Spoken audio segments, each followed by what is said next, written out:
আসসালামু আলাইকুম ভিউয়ার্স, আশা করি সবাই ভালো আছেন। ইনশাল্লাহ আমিও ভালো আছি আপনাদের দোয়ায়। নিয়মিত বরাবরের মতো আবার উপস্থিত হলাম আর একটি ভিডিও নিয়ে। বশীকরণ, যে কোনো নারীকে আপনার প্রেমে পাগল করে আপনার কাছে হাজির করতে পারবেন। এটি জ্বালানোর মাধ্যমে কাজ করতে পারবেন। এটি বশীকরণ জ্বালানি তাবিজ।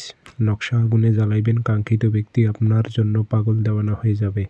ঘরে বসে কাজ করতে পারবেন। এটি ৩টা নিয়মে কাজ করতে পারবেন। জ্বালানোর মাধ্যমে কাজ করতে পারবেন। কিভাবে প্রয়োগ করবেন বিস্তারিত সব কিছু বলে দেব। ভিডিওটি শুরু থেকে শেষ পর্যন্ত দেখবেন। চ্যানেলটি সাবস্ক্রাইব করে রাখবেন। ব্যক্তিগতভাবে যদি আপনারা যে কোনো কাজ আমার থেকে করে নিতে চান অথবা কাজ শিখতে চান, যোগাযোগ করবেন 0133152703 ইমো আছে, হোয়াটসঅ্যাপ আছে।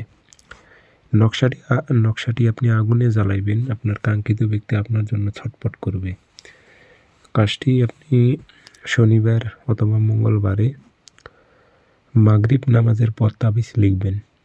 সন্ধ্যার সময় মাগরিব নামাজের পর আপনি 3টা তাবিজ লিখবেন। সাদা কাগজে কালো কালি দিয়ে 3টা তাবিজ লিখবেন। নিচে নাম উল্লেখ করে দেবেন। আরবিতে উল্লেখ করে দিয়েছি এখানে। আরবিতে পারলে আরবিতে দেবেন, না পারলে বাংলাতে লিখে দিবেন। অমুকের মেয়ে অমুককে, অমুকের ছেলে অমুকের প্রেমে পাগল করে হাজির কর উল্লেখ করে দেবেন। দিয়ে আগরবাতি ধোয়া দেবেন, আতর ছিটাই দেবেন, দিয়ে সলিতা বানিয়ে নেবেন 3টা। দিয়ে ওই টাইমে একটা মোমবাতির আগুনে জ্বালাই দেবেন।